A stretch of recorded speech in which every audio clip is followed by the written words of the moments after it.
Voicemails. Recorded on a Tuesday, coming out on Wednesday. Voicemails. You and us today. Welcome to Talkin Yanks voicemail show. I am BBD. That is my friend Joez McFly. And we are every week listening to your voicemails, and you can leave one at 908-845-5792. We're recording this on a Tuesday because Wednesday, as this comes out, Joez, you are going to Baltimore. Going to watch these Yankees play Game 3 of a 4-game set in Baltimore. If you are in Baltimore as well, pants Kevin, and you'll know which one Kevin is. Yes, because he's not the one. Not the one that's in the camera. Guys, this is the only show on our network that listens to you. And we love that. We love to be a part of that. If you do want to reach out to us, 908-845-5792. Us and you and us. Yes. We got Grappler in the Grappler's Corner. It's good. Crap. It's good. That was a beautiful intro, by the way, Joez. No problem. Got to make sure we intro you all the time. We got some voicemails today. We what? Anything interesting, Scooby? Plenty. Want to get started? Yes, let's do it. There we go. What's up, lads? I think a huge problem this year we've all seen is hitting with runners in scoring position. I think when the middle of that lineup goes, we go. It's not even a Soto and Judge thing. It's more of a potentially Stanton, Verdugo, Rizzo thing. Anyways, go Yanks. Peace. All right. What did he have a first part of that voicemail? Or that was the whole thing? I think he just wants to talk about Yanks with runners in scoring position. Yes, Yanks with runners in scoring position. It is a bit of an issue. I think a lot of it has to do with maybe 6/9 of the lineup probably wasn't hitting for a good amount of the first month. Judge wasn't hitting as well, so that all affects it. But yeah, Beebs, I kind of want to. I hate to make clear distinctions about the team yet when it comes to numbers, and that comes to the team, that comes to players or anything like that until Memorial Day. I feel like after Memorial Day, that's enough of a sample to really act you'll know, on. and you'll be like, what kind of team I got? Or if somebody was struggling, like you could look by Memorial Day and Judge could get his numbers to a respectable place, and you'll be like, okay, well, that's Judge. And you won't be thinking about that, or he'll be trending in the right direction. So, it's kind of hard. Runners in scoring position numbers, I almost feel like they're always bad because every team is, that's like the hardest time probably to score, maybe. From what I heard, it sounds weird. But it's one of those things that. So the caller's alleging that the Yankees are bad with runners in scoring position. Is that what I'm getting? That's what he said. The Yankees. This is one of those things that every year, every fan base kind of believes they're bad at this. They think they hit into the most double plays. The Yankees do. Yankees definitely do. They think their team can't hit with runners in scoring position. All that. I'm looking at the Yankees number, the ranking of teams with runners in scoring position. Right.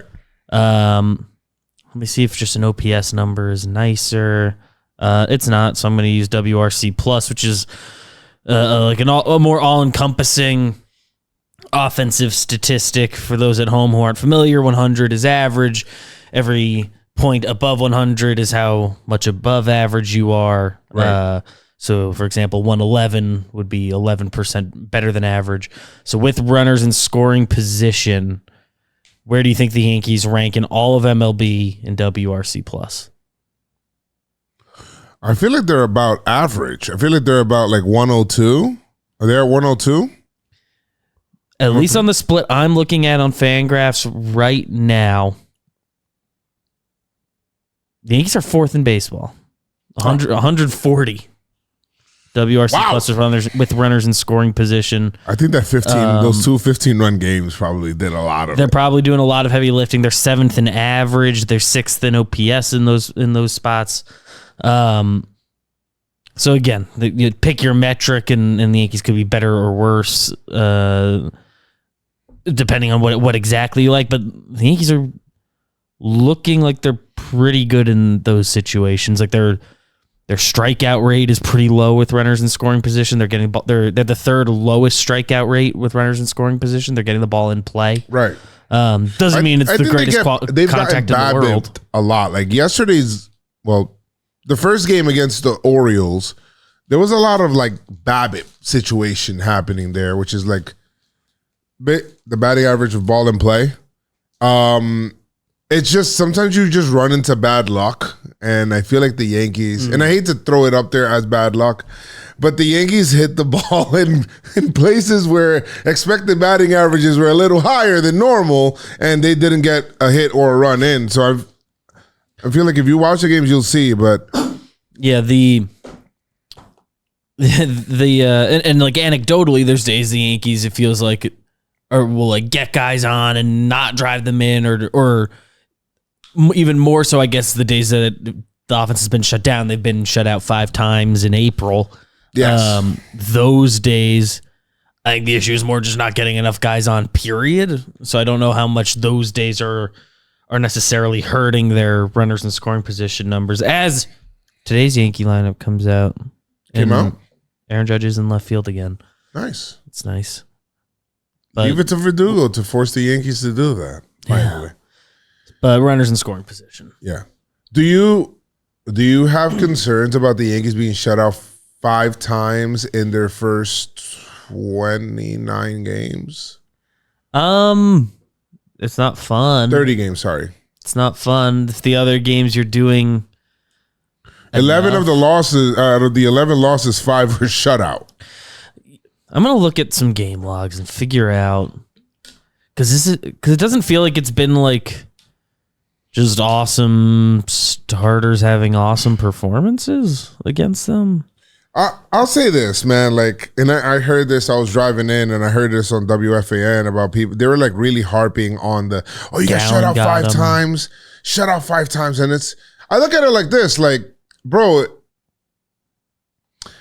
A loss is a loss, man. Like, I don't care if you're getting shut out, or I don't care if you lost and you scored 10 runs. Like, to be honest, ugly wins are better than pretty losses. And I don't care for losing pretty. I don't want to lose at all. So, yeah, I guess I wouldn't be, if they had scored 1 run in each of those games, I don't think it changed. I don't think my outlook on the team is any different. Right. Like, are we really, like, are people really looking like on a 19-11 team, right? You get a 19-win month is a good month in baseball, you know? Mm-hmm. You get 19 wins. I don't know if I can complain too much yet. Overall, and, it's obviously the exact path to getting here has been weird and isn't without anything you could complain about, but right.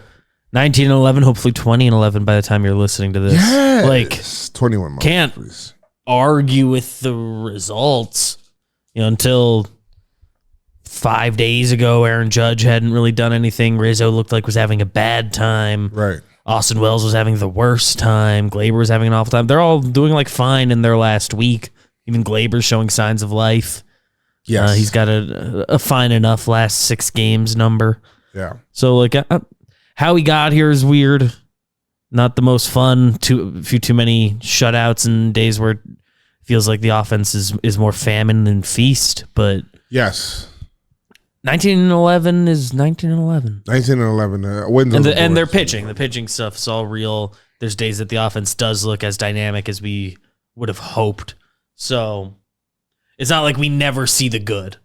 Yeah. If we were never seeing the good, and we have these days where we just get shut down, like we hadn't had days where the offense just really clicks, I'd be like worried. Yeah. Because then I'd be saying the offense isn't good. Right. All right. Well, B, that was a great segue, because a lot of our next calls are about the players you just mentioned, starting with Austin Wells. Yanks. All right, real quick. Austin Wells was a hater early on, wasn't a big fan, but now that April's almost over, looking at his numbers and just seeing how he's grinding out at bat, I think we got a pretty decent guy behind the plate coming up. I think this guy's going to hit well. Defense a little shoddy, but I like how he draws out at bats and just hits the ball hard. Just super unlucky. Big fan of Austin Wells, jumping on the train. Also love Volpe. Good. I love those guys too. I root for the players on our team. Yes, as do I. Listen, I think he's the unluckiest player on the team. I mean, he hit a hit. He had a hit yesterday. Went to right field. It landed. He was actually happy at Normal first. hit. And Giancarlo made it into a fielder's choice. I mean, that is crazy. You don't ever see that, but you know, when things are going bad for him, they took away his hit. When things are going bad, they made you run the bases. So, you know, when things are going bad for you, they're kind of going bad, and that kind of sucks. Like, he's right now the Babbitt whipping boy right now, it feels like. Especially his first couple weeks of the season, that it felt like he was putting together good at bats, just hits weren't falling in there. But the at bats looked good. The contact quality was pretty good. He's had a few warning track balls, but then you look down and he was on April 23rd batting .086. Because then he had like another week where he actually did look bad and uncomfortable, and that sucked. But since then, since April 17th, so that's in the middle of the Toronto series. I think this is the split I want. He is batting .263, 440 on base, 368 a slug. We'd like a little more than that, but he's got 2 doubles in that time. That's his last 7 games. An 808 OPS. He's reached base safely in all 7 of those games. I'm also he mentioned Austin Wells, his uniform number. Yeah, 28. Switched from 80. Okay. I'm glad, because if he had one of those high numbers and his batting average is getting close to his number, I mean, if he gets to 28, I mean, he got close. He was 88, and he got beneath it. On his defense, which a caller mentioned in passing, right? I think he's doing exactly what the Yankees want on the defensive end. Both catchers, I'd like to see throw guys out better. That's more fun. I would love that. I think his stuff is a mechanical thing, though. But you want to hear something fun? They're both framing the shit out of the ball.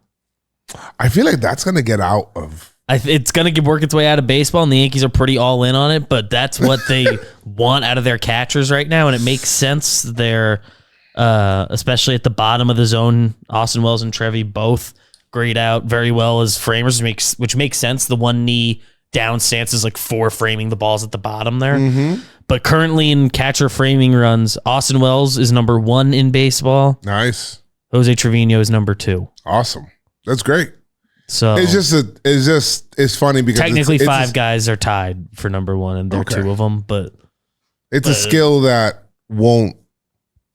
doesn't slump. You're right. And it's also a skill that I feel like in a couple of years won't matter. There's a chance in 2 years we're going to be like, okay, that means you may need to learn to throw guys out a little better or be a better blocker.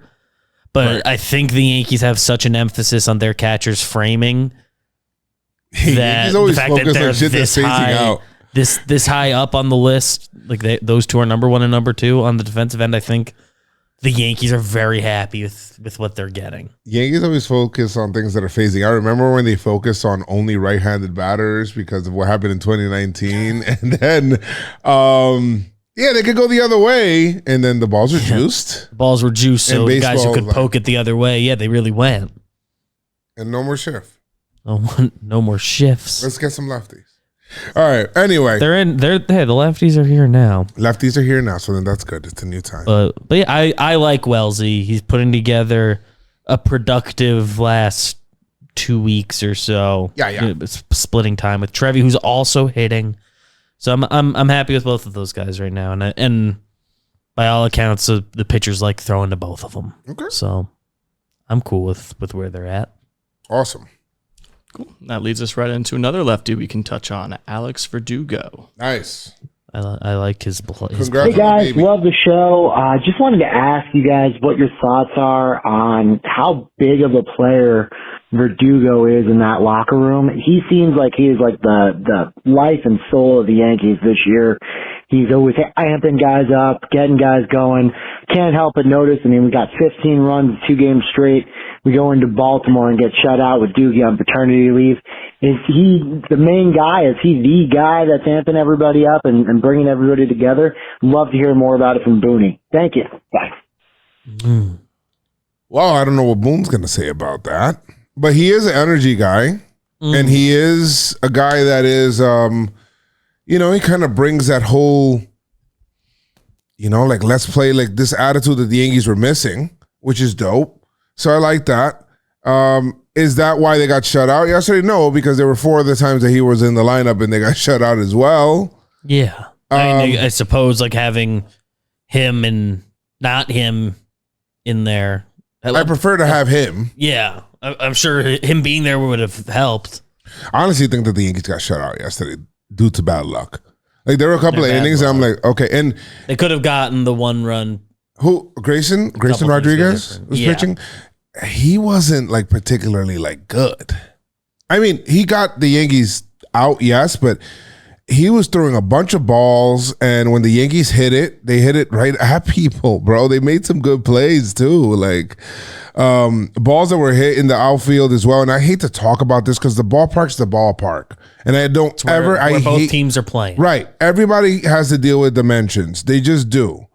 And I don't know if hitters do adjust their swings according to the ballpark that they're in. I don't know. I mean, they probably, I don't know if you should or shouldn't. Some guys probably can, some guys probably can't. Right.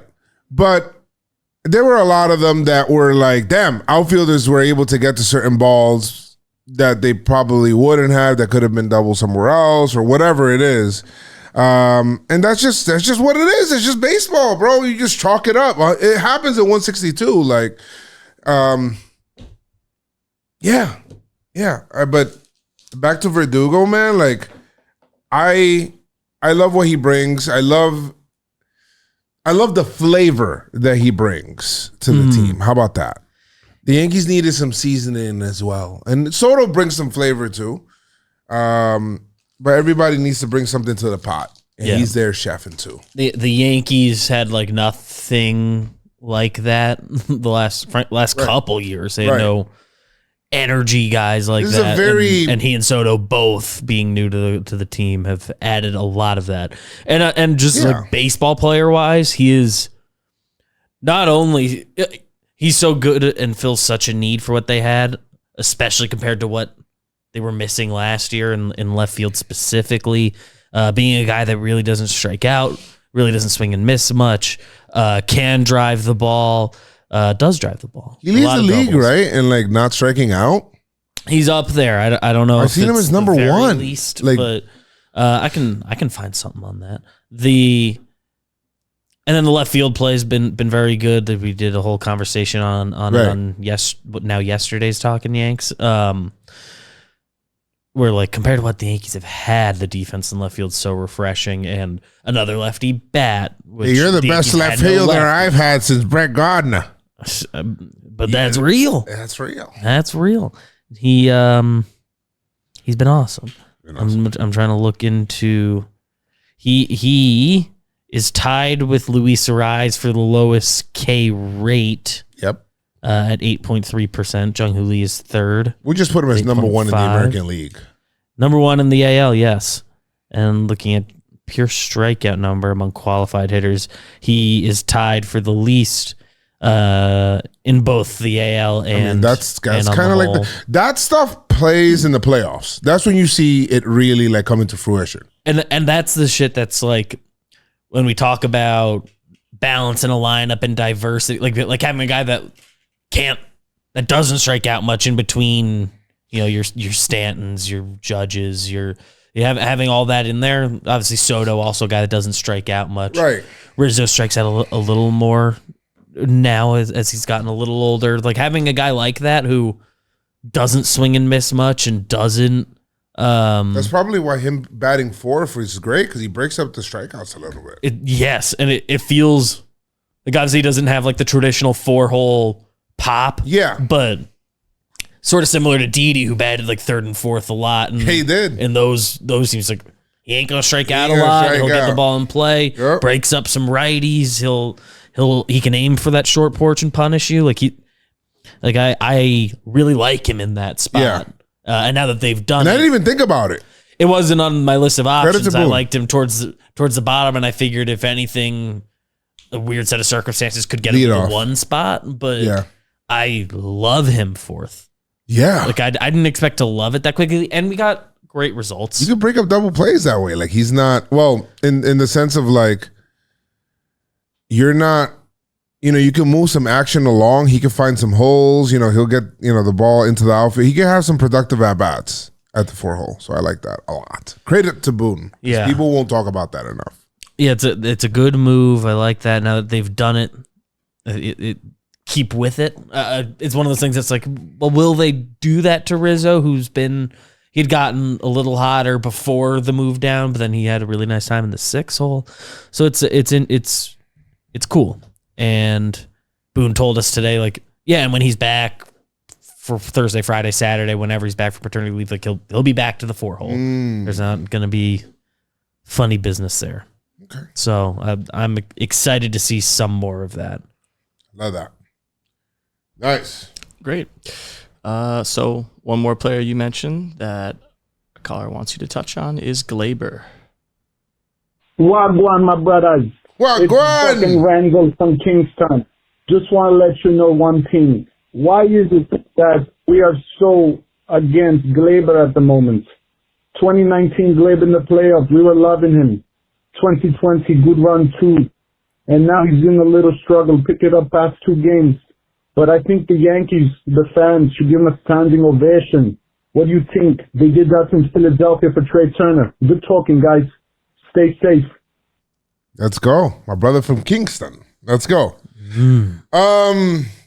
Listen, I think what's going on with Gleyber, and again, I mentioned Memorial Day as my day, like when I look at what how I'm gonna judge somebody's season, like the trajectory of their season. You straight up having a bad season. Right. I think a lot of things with Gleyber was he was trying to do too much. At the leadoff spot too, he was trying to do too much. He was looking at a lot of pitches for some time. If you remember, he was observing a lot. He wasn't getting any results. And then he got after chasing results after you start looking up at the scoreboard after a while. And he was like, man, I'm not producing. I got to produce, contract year, all of this stuff. I want to remain a Yankee. I want to do all of these things. Sometimes you put that extra added pressure on yourself. And then it's like, yo, just take it easy. You know what I mean? Like, you're good. Don't worry about it. Just let your ability play.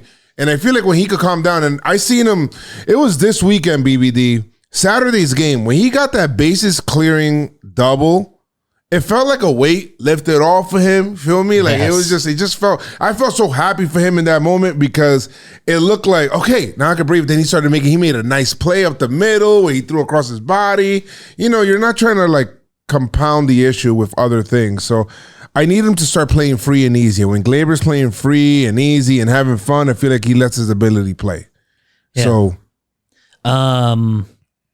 like we alluded to before, he is like slowly but surely coming out of this a little bit. I have the numbers for his last 6 games. Let's do it. He's 10 for 28, which is a 357 batting average. Nice. No walks. I'd like him to mix one of those. Love in. Walks. So let's mix a couple of those in. 429 slug because he's hit a couple doubles. Again, he'd like a little more, but on the whole, it's a 786 OPS. Like he is over his last week of games doing enough. Obviously, we know there's more in there for Gleyber, and I want that for him to get paid. Right. But what we are getting from him right now, this past week, which is, obviously the 2 A's games are the 2 A's games, but he did his job there. But he did these against Milwaukee, and he got 2 hits against Gray Rod and the O's last night. So those are real opponents to hit off of. I don't remember who we got the A's hits off of, but like I think he's going to be okay. I'm excited for him to be fully going because when Gleyber's in a good spot, he's very fun. Right. And don't even chase the homers right now, Pablo. Just let your game play. Yeah, go for the I'd want him doubles. to. I'd love for him to get the one, so it's just not in his head Right. anymore. Because then they'll come. Right. Like he's Gleyber. He'll hit his homers, but I know he's like seeing the 0 there, and it's in his head. Yeah, probably. So I would love for that to become a 1 and be out of his brain for a little bit, but that's life. Yes, that is life. You'll get there. That is life. He's hitting right now. I'm fine. I'm fine with what we're getting from Gleyber. Got a hit last night or 2 nights ago. Two hits last night. He's had multiple hits in his last 3 games and 4 of his last 5 games. Yeah. So the Gleyber's fine right now. Keep getting them. Keep going. I think you should give him a standing O in Baltimore tomorrow. I'll cheer for him. I mean, I'll definitely cheer for him. I'll be over there wearing my Yankee stuff. It's gonna be really hot tomorrow too. It's gonna be Tomorrow's a hot one. 87 degrees over there. So I'll be wearing my Yankees shorts along with my Yankee jersey in Baltimore. So I will be cheering him. 7 for his last 15. Let's go. I like that. I like that. I like that a lot. Yes. 7 for your last 15. Pop, you're close to 500. That's good. Let's go. All right, moving on to the next. Yes. Yo, it's the New York Yankee Dad. I just wanted to give you guys a call. I'm concerned, I don't know about you guys, with the bullpen usage. I know it's early in the season, but the bullpen usage has been, interesting to say the least. That they've been used a lot. And also, one quick thought, I would like to see maybe a trade or an acquisition for a reliever like Justin Lawrence. Have a good one, guys. Ooh. Well, trades before, Cashman's already said it. He said trades before the draft are like almost impossible. They're hard. They're almost. They happen, but not the big trades. Not like for a really good player that you may want, because one, they want all the people in there, and they people start setting up their teams.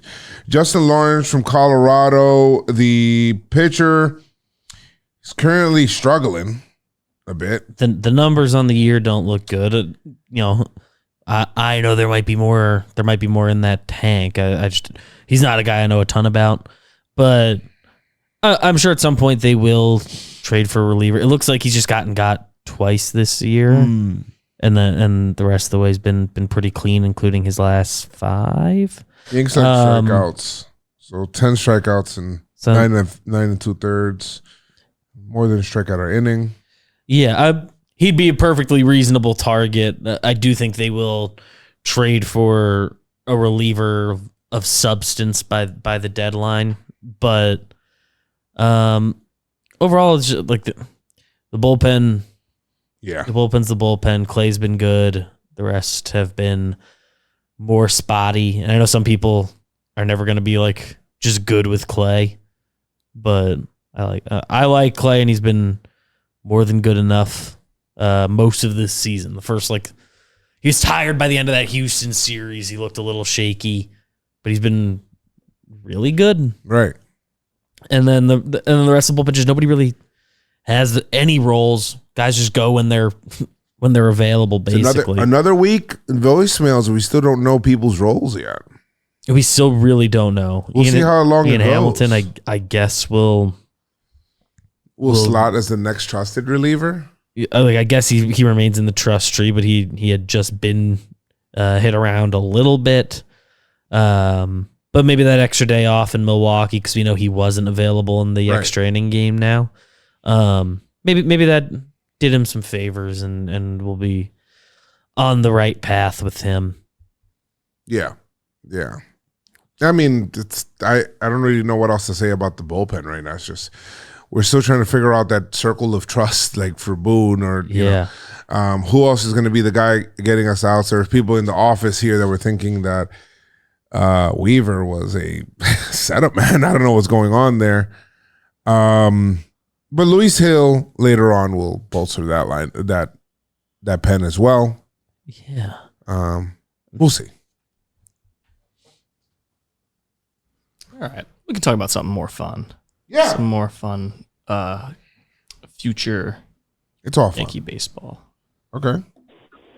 Hey guys, just wondering with Jasson Dominguez on the heels of coming back and playing minor league games in a few weeks, ultimately, where do you see him fitting into the lineup? Who loses at bats? If he, recreates the magic that we saw last year, how does he get involved and become a part of this team? Who loses time? Who does he take his place? Appreciate the feedback. Jake sucks. Good point. Good point at the end there. Huh. Well,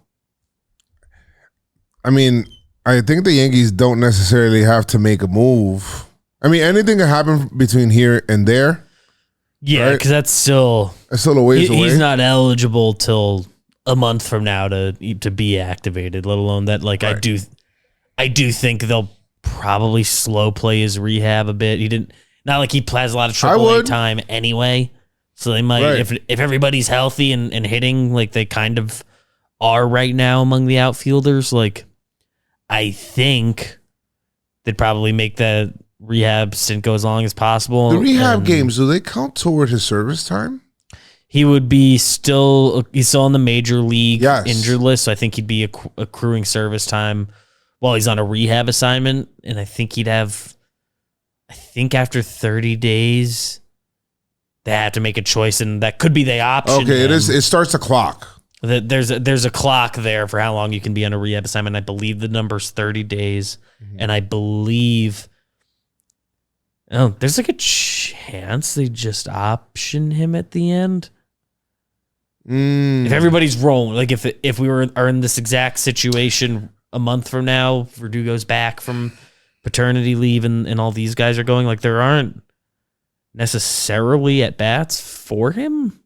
Right, and I doubt that the Yankees would want to bring the kid back after a year of injury to keep him on the bench. You want him to play every day. Especially since he played in AAA for a week. Right. Like there could be benefits to him getting extra time there. I will assume that they'll activate him as soon as that he won't be optioned. I would assume he'll be activated and put on the MLB active roster when his rehab is done, but he played 9 AAA games last year. It's not like a long rehab wouldn't do him some favors. Let's take the caller's question and kind of bring it up. Let's just say he's killing down there. I'm talking about he's destroying pitching. It's to the point where it's like, man, we kind of like. There's no reason why we need to put this kid in AAA. He is destroying AAA pitchers left and right every night. He's nasty. And you have to make a decision. You're like, I got to bring him up. So what happens then? Obviously, I'm going to prioritize defense in the outfield, so I'll put him in center. Probably. Judge will then move to right, I think. If we're doing our best outfield defensive lineup. And then Soto would then be what, your DH? I would assume so. You're not going to not play Juan Soto. You're not going to not play Juan Soto. And his defense has been good this year. Yeah. I would assume. But you could alternate DH days. There's just Giancarlo, in that scenario, it seems like Giancarlo's the one that's losing playing time. It seems like as currently constructed, Giancarlo would lose some playing time. Did you hear the theory about Giancarlo? That he might be the third baseman of the future? No. That he's basically kind of like 3 players on a roster. In the sense of since he can't run, he's the guy you have to pinch hit for. He's not playing defense, so he's not helping you out there. You have to carry an extra bench piece. And the Yankees didn't have a certain backup infielder because they kind of can't do that. The roster's more rigid because of it. I love Giancarlo, but it is true that because of his lack of playing the field and not having the athletic ability and all of that being stuff. One of the guys that you would pinch run for in a big moment. Right. I like the thought process there. He's he's responsible for basically in one game he could take up 3 roster spots, if you think about it. Especially if he on a day he doesn't start, they will try to pinch hit him for somebody. Yeah. That's I don't know. I would assume that he'd be the one losing time. if Dominguez came back and was starting and all of that. And it's unfair, kind of unfair to G. He's been straight up just like good. He's playing well so far, but I mean, if he's not, unless he picks up a first baseman's mitt, but he doesn't look like athletic enough to do it. And to learn it, to learn it, I can't assume he's going to do that during this season. Right. Maybe he comes into spring next year ready to take a couple grounders, but I don't know. It's tough, and I hope it's a problem that Boone has to deal with. How about that? Yeah, a good problem to have. Would be nice. There's a 3-0 for stretch in the middle, but it's in his last 20 games, which is 18 starts, like a butter knife. So this is since the Toronto series. He's 20 for 72, which is a 278 batting average. He's walked 7 times for a 342 on base. He's slugging 542 and 884 OPS, 5 homers in that period. He's productive. It's just if 3 weeks ago you said these are what Stanton's numbers are going to be at the end of April, we're excited. If any time in spring training or this offseason we said these are what his numbers will be after April, would you take that? We would have all said yes instantly. I think it's 884 OPS in his last 20 games. Very good. 777 on the I think whole. people's problem is the running. I think the running is a bad optic. The running's a bad optic, and what's really messed up is he does look noticeably better at running than last year, and it's still just a really bad look. But it is better. It is better this year. It is. We hope. Whatever keeps you healthy. If you're gonna hit this well, hopefully better. A little better. But guys, anything happens throughout the season. I mean, injuries happen. I mean, we still have to get through another month. Right. It's still maybe Verdugo has another baby. Huh? Maybe Verdugo has another baby. I mean, that would open up some playing time. I don't know. That would be. I don't know what his schedule was like 8.5 months ago. That would be scandalous. I don't know. I don't think he's that kind of guy. Surprise. All right. But yeah, I mean, I don't know. It would be interesting to see. Right now, it would have to be G losing time though. There's nothing else that makes sense. To be honest, at this point, even if he's going crazy in the minor leagues, the Yankees would, if that was happening, and let's talk realistic Yankees. The Yankees would just leave him in the minor leagues.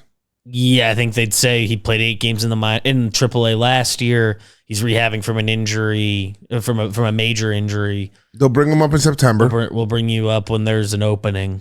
And then they'll deal with the lineup or whatever roster situation in October. Yeah, that's exactly what he would be on the postseason roster if there's a probably starting, honestly, but he'd potentially starting even if he weren't there's a chance he could be he could. Stanton hits a double in the 6th inning. Yeah, he's out. They could pinch run Dominguez for him and let him be the DH again. Not worry about if Stanton gets his 4th at bat. That could definitely happen. Yeah, come up playoff games. I think a postseason roster tomorrow. Dominguez, not tomorrow. He's not healthy yet, but in 2 months, this team's healthy. Dominguez would be on a postseason roster. Take the current team. He's on there over Trammell and Jahmai Jones. Right. That's just the case. So he'd be part of the mix, and I'm excited to see all that. I want to see him again. I don't want him to be optioned at the end of his rehab, but it's just we haven't talked about how possible that is. Right. I don't think we'll see Spencer Jones this year. No, but have you seen his numbers in AAA? Jake and I were looking this morning. They're gross. In AAA. In AA. He needs to go to AAA soon. Yeah, he needs to go to AAA. But we won't see him this year. We'll see him next year. Oh, for sure. Yeah. Whoa. Jose Abreu has been optioned to West Palm Beach to get some at-bats and his timing back right. Wow. But you know what? Shout to him so that he had to accept that. He had to agree to do that. Good for him. So, hey, he wants to get better. Yes. For those who don't know about where Spencer Jones's numbers are at, 348, 412, 586 slug. It's a 999 OPS in his first 11 AA games this year. So we could see him getting moved up to AAA pretty soon. Good. I would have to think. Well, yeah, that was a great segment by you guys, and also a great problem for the Yankees to have, it sounds like. But that looks like all the time we have, unless you have some closing thoughts that you want to share with the listeners. Yanks, go ahead. I mean, win tonight's game and win tomorrow. Why not? You're out there in Baltimore. We're going to be out there. Why not? Yeah, you'll be. So let's at least split this thing. At least. And from here, it's just a 3-game set. Win 2 out of 3. I mean, you win 2 out of 3 or 3 out of 3 and win the series. Yeah, and go Knicks. Go Knicks. Go Knicks. We already know what happened by the time this is out, but leave us voicemails 908-845-5792. We love you. Goodbye.